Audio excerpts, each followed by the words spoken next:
আমরা একটা জঙ্গলে চলে এসেছি আর জঙ্গলটা দেখো কেমন।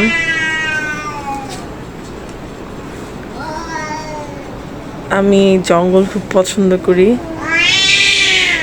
এখানে একটা বন্য বিড়াল দেখা যাচ্ছে, দেখাই তোমাদের। বন্য বিড়ালটা দেখবা, এই দেখো।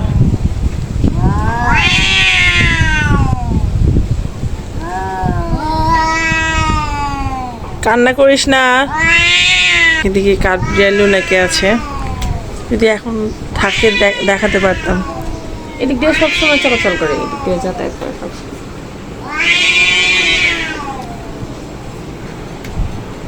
আমার বোনের চুলগুলো দেখো, মাশাআল্লাহ, প্রতি চুল। এই গহীন জঙ্গলে সে একা থাকে, বাস করে। ওই এগুলোর কি বলুন তো, এই যেমন দড়ি দড়ি